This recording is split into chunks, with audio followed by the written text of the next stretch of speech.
All right, let me ask you guys this, because we did this for the team yesterday, but I want to do this specifically for the Eagles defense. Who's the MVP? See, that's the Eagles hard. defense. Yeah, who's the MVP so far through 6 games? Wow, I'll let you guys answer. I got to think about that one for I'm a taking minute. Slay. I'm still taking Slay. You got to explain that to me, unless you want me to explain mine first. All right, I'll go Slay for this reason. You can single him up on the best, and he is not only going to contain him, but he's also in some cases going to take the ball away. He is a guy you don't. I like that you don't have, and Bradbury's been awesome. Don't get me wrong. I'm taking nothing away from Bradbury. I think he's been incredible. The Eagles haven't had a corner tandem, even in this conversation, really, trio. since Lito and Sheldon. And that's a long time. I just think it makes such a difference. And he's also complemented by a guy. Yeah, the trio, you're right, Barrett, the 3 of them. But if with Maddox, if you throw to throw Bradbury with him, I think it's just made him that much better.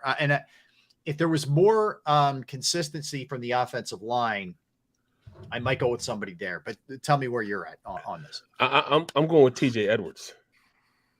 This defense goes where he goes. He's a signal caller. He makes things work.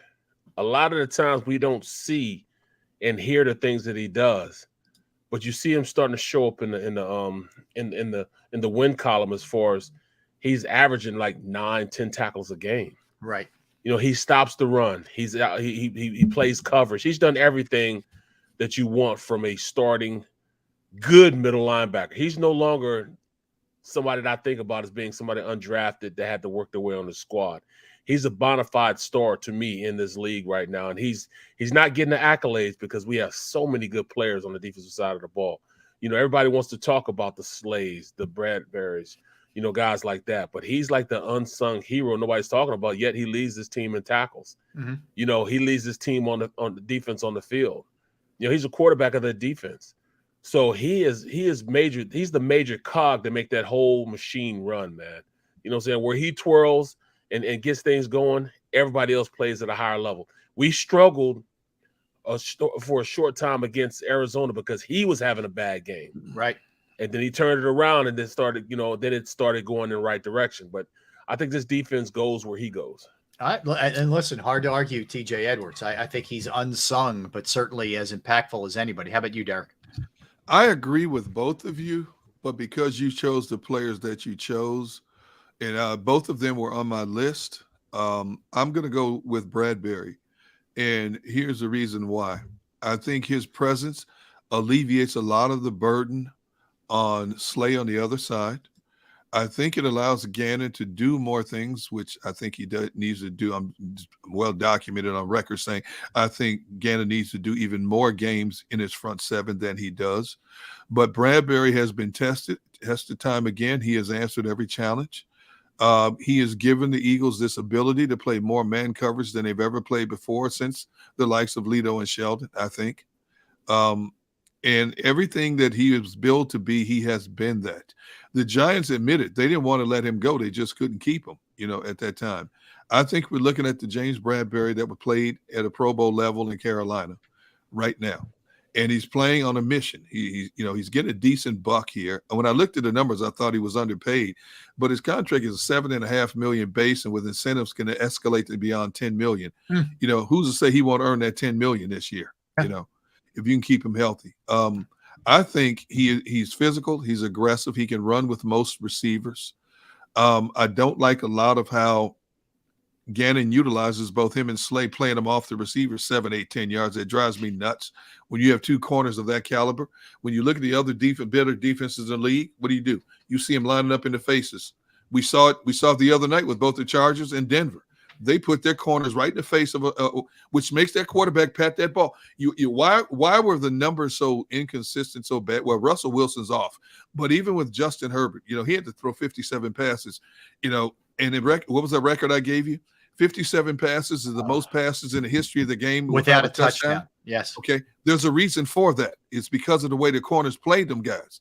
The secondary played them guys. I want to see the Eagles do more of that. They now have those corners that can do that. And you have Avante in the slot, and as well. I think Bradbury has to be considered as his defensive MVP for coming in here, defensive MVP, coming in here, learning this scheme, playing it to the best of his ability, whatever's called. And I think he's played it at an exceedingly high level. It's pretty great when you can make a case for like 3-4 different guys on one side of the ball. You know Absolutely, what I mean? man. That's Absolutely. a very good sign for this Eagles defense. Yeah, go ahead, Barry. I'm sorry. I'm sorry, because Bradbury, he brings so much to the equation also as far as his physicality and his size and, you know, speed, the way he plays. You know, that's something, you know, that you don't really look at, man. But he plays long. He plays big. He's a big cornerback, man. He is. And, you know, I mean, even that tip ball, I mean, the way he played it, it was actually Absolutely. It was the cover speed 4. he covered. That's right. Yeah, exactly. So it was cover 4. And in that scheme, he had to play inside out. And if that player goes vertical, he has to stick to a man.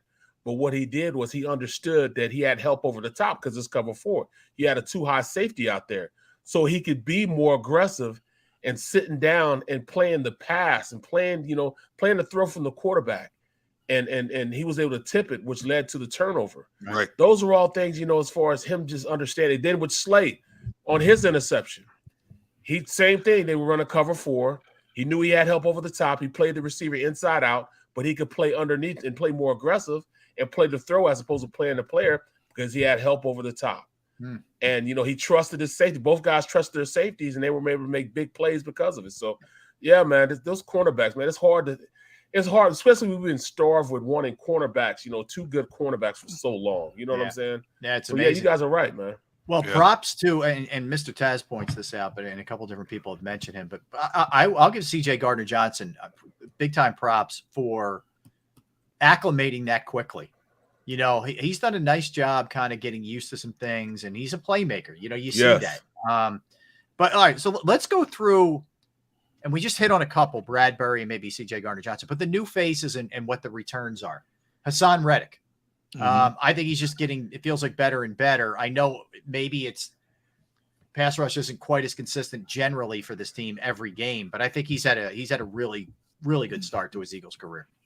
Absolutely. You know, he first game, I remember we were ready to, you know, tar and feather Gannon for not being able to make him go out there and have some proven results. And then it kind of added to it. You know, he started getting more aggressive towards the end of the game. Then we went into Minnesota, same thing. You know, he got a couple hits on it, but then he turned and went out like gangbusters after that. They just need to find a way in which he was comfortable with rushing the passer. And I can remember saying, oh, Gannon's got to figure out a way to put him out there and put him in a position. No, you just don't do that. You just make him – let him go out there. He's a defensive end. In all actuality, he is a defensive end. He rushed the passers from the defensive end position. You put him out there and just let him go, and he's going to give you production. You know, that's what you want. But, I mean, Hassan Reddick, man, is a breath of fresh air because now you're starting to see – and it's kind of crazy because he likes to rush from – the left defensive end, which is actually the right side of the the right side of the offensive line. And usually with this bunch of right-handed quarterbacks, that's the front side of a quarter. So it's actually harder to rush from those sides than it is from the left side because the quarterback can't see you coming. Right. But he has better results. Usually you put your best pass rusher on the left side, on the left, against the left tackle of the blind side of the quarterback. But they actually flip it in reverse. He feels better rushing from that side. So let him go hunt. Let him go eat.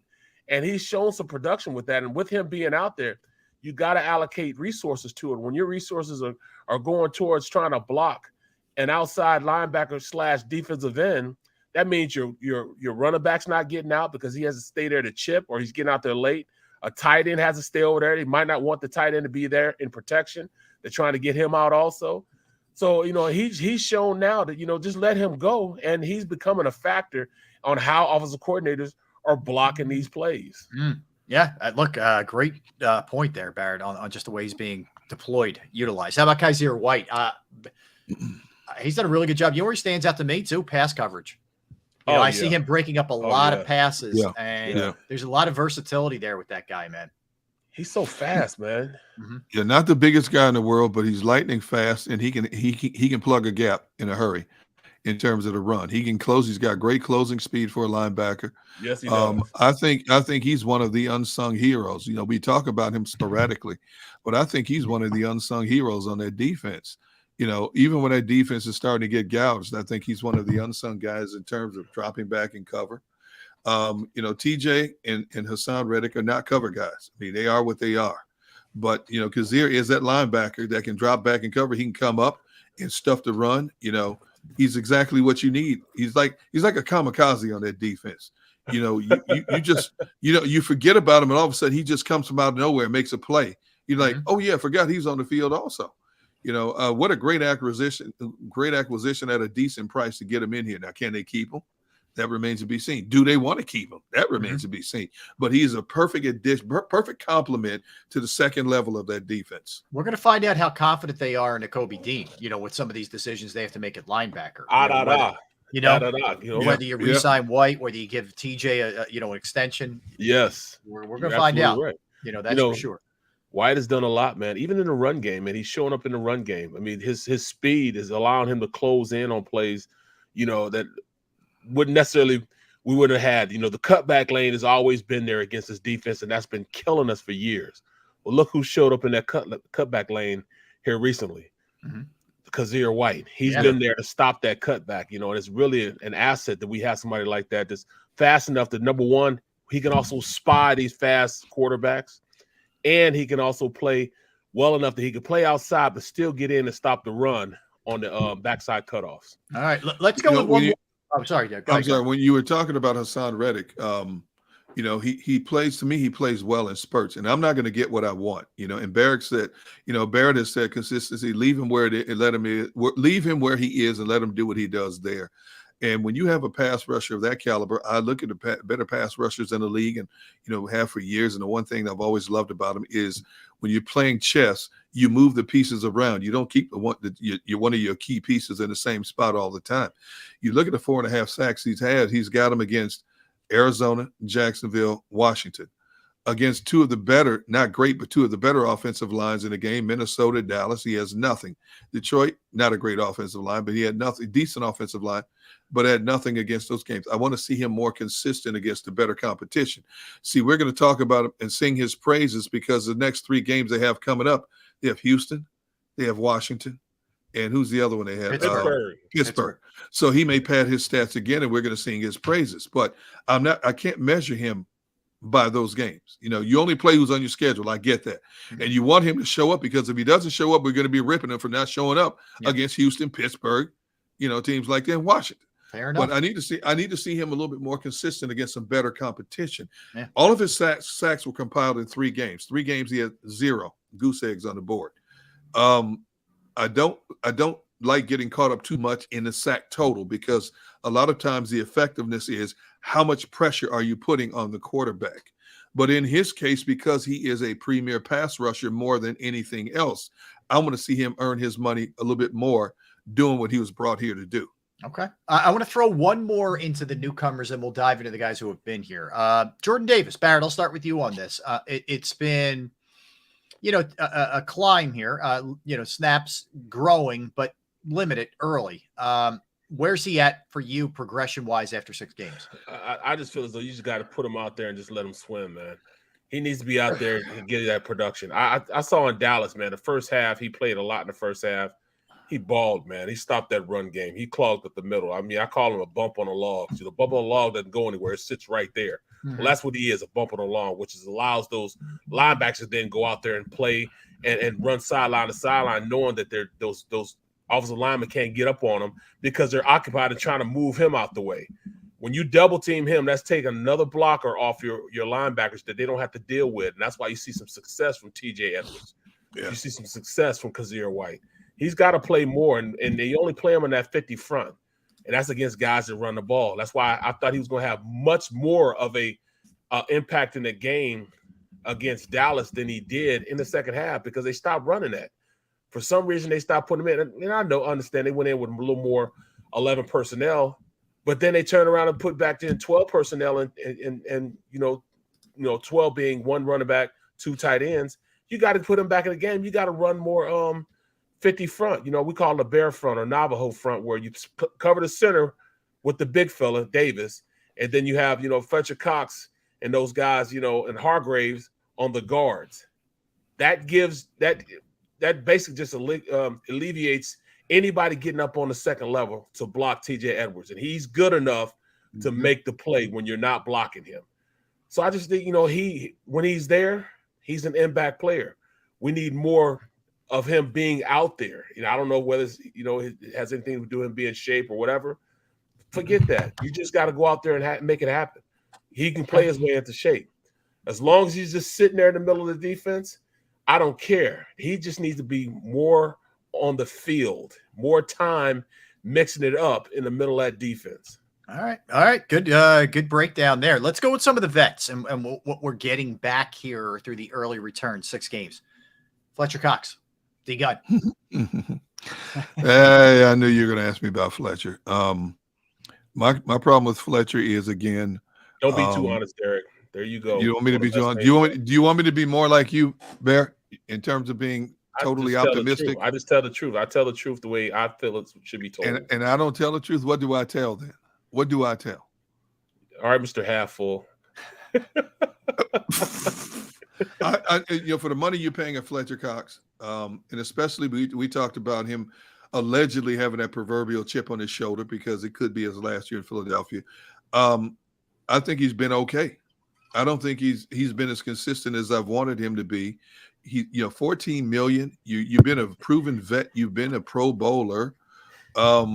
It's funny how, and the theme has been when him and Hargrave are in there is when his team starts to get gouged in the running game. You bring Jordan Davis in, all of a sudden that stops. Oh, did I say that? Okay, that stops. Now I've heard people say, well, Fletcher's having a great year. No, he's not. No, he's not. No, you know, you want me to be honest, Mr. Brooks? I'm trying to be honest. I never said he was. I never said he's having a great year. I think he's having an okay year. I don't think he's having a great year. I need to see. One of his biggest claims to fame, especially when he was at that Pro Bowl level, was consistently collapsing the interior of an offensive line. I don't see that. I do not see that. I do not see him stuffing the run the way he did just a few years ago. I just think it's glaring when you have two proven guys like Hargrave and Cox in there that the run game gets better when you bring the rookie in. See, that's a telling tale to me. You don't think offensive coordinators identify that? When Davis is not in there, we can do certain things. Yeah. Well, they showed it against Dallas. Thank you. You saw that. You saw that against Dallas. You know. So what does Seth have to say about that? About what? About Davis and his lack of that Davis needs to be playing more. He needs to be playing more, you know, and he's not. Now, for the first half of the week, and I know we're on Fletcher Cox, but Davis played he was averaging like 22% of the snaps. Right. All of a sudden it elevated to 42%. Okay. And I expect it to go up even a little bit more. It may get up to 50%. If this theme continues where they get gouged in the running game, I can see him, and it's identified that, you know, we put when we put that mobile home in there at the D tackle spot, a lot of that. I love that, the mobile home. You put the mobile home in there, a lot of that stuff stops. Yes, it does. See, so that's why I'm on Fletcher Cox. Okay. Barrett, well, I'm sensing a little more optimistic on what you've gotten from Fletcher thus far. You know, Fletcher, man, he's no longer that, you know, top 3 defensive tackle in the league. You know what I'm saying? But he's still adequate at being a guy that can pressure, especially one-on-one. Last year, one-on-one, I saw him get blocked a lot. But this year, one-on-one blocks, he's not getting blocked. You know what I'm saying? No. He is getting up the field. He's getting pressure. I believe he has a lot more in the tank. I think a lot more he can do. But they're playing him an awful lot for a team that, you know, we thought was not going to play those guys as much as they were. I thought we were going to alternate them a little more than they have been. I haven't seen Williams play as much as I thought he was going to play. In fact, I see Marlon Tuapulupu, whatever his name is. Yeah, that. Whatever his name what is. He said. Yeah. I've seen him play when I don't think that I didn't think he should have the reps that he has been in there. Right. I'm glad you thought that's funny. That was good. That was just off the dome. I don't know his name for real. This show is off the charts today. Yeah, what is going on, man? How do you pronounce that last name? I'll let Rob do it. You pronounce it very carefully. Tuipulotu. I think that's what his name is. Tuipulotu. Tuipulotu. Yeah. Tuipulotu. Tuipulotu. My man said he's had one play. He's had one good play. One good play, and that was against Detroit, which he calls that interception. Yeah. But other than that, I didn't think that, he should get as many reps as he has been. I think the big fella should be getting those reps, take some of his reps away. But I know that Fletcher's playing a lot, Han Hargraves is playing an awful lot. And I thought they were going to try to put him in there more. You know why? I don't know why. Yeah, Brett, 14 million. I mean, you got 27 million locked up between those two. You're going to sit them? Are you going to sit them? Heck no, you can't sit them. That's what I'm saying. You got 27 million reasons why. I thought they wanted to win, man. I thought they wanted to make sure that they were going to be able to rush the pass consistent. What we had in 2017 was a rotation that was nasty. We rotated that NASCAR front what I'm saying, like every three or four plays. They didn't care who was out there. They were just alternating guys, and those guys were having production. They need to do the same thing now. You're going to use all of Hargraves up and all of Fletcher Cox up before we even get to where the money downs are coming, and that's towards the end of the season when we're playing against the Giants. We're playing against the Cowboys again. Right. That's when we're really going to need them. You know what I'm saying? So cut their reps down, get the big fella in there a little bit, play Williams a little more. I mean, did they lose faith in those guys? That's what I'm trying to understand. I mean, I don't know how much more. I mean, do you guys know what Williams his play percentage is? I don't think it's a ton.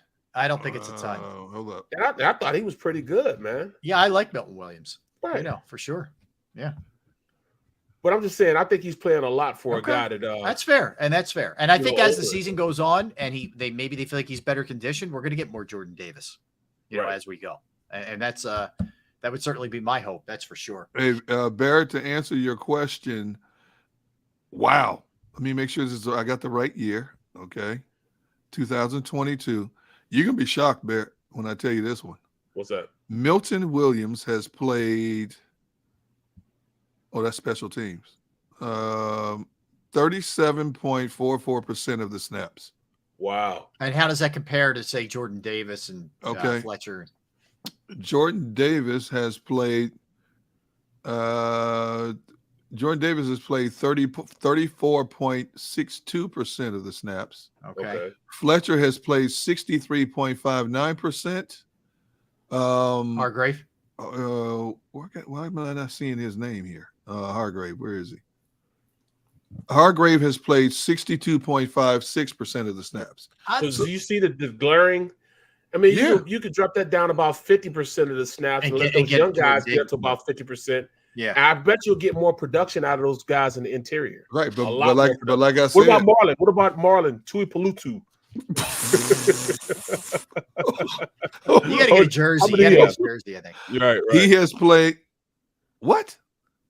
Interesting. He's played 34.10%. So right there with Jordan Davis. Right there with Jordan Davis. Right, Jordan Davis and Milton Williams. And Milton. He's played as much as they have played. Exactly. So that's what I'm saying, man. I don't understand why we don't mix them in a little more, man. I know it's a lot of money those guys are making, but give those younger guys a little more production. Straight cash, homie. I know, man. I know, but homie. Yeah. I mean, you just need those guys' production out there so you can not. I mean, it's almost we gotta Embiid them. Let's Embiid them. We gotta do them like Embiid. Beat them. Yeah, we gotta Embiid them.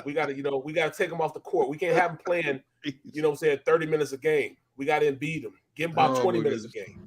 All right, let's get a timeout. We're going to come back. A couple things that we're going to look at the NFL trade deadline, which is quickly approaching November 1st. Tom Brady makes an apology. We'll dig into some other odds and ends. We'll get into tonight's game, and we're going to do our AFC power rankings. So you don't want to go anywhere. Barrett. Wait. AFC power rankings or NFL power rankings? AFC. Oh, NFL's tomorrow. I got to scramble. I thought it was NFL. My bad. It's okay. Already done. See that? Already done. AFC power rankings. Wow. AFC. Yeah. Okay. Yes. All right. So we'll do all that. We get back. Don't go anywhere. Derek Barrett, Rob, Sports Take, JAKIB Sports YouTube Network.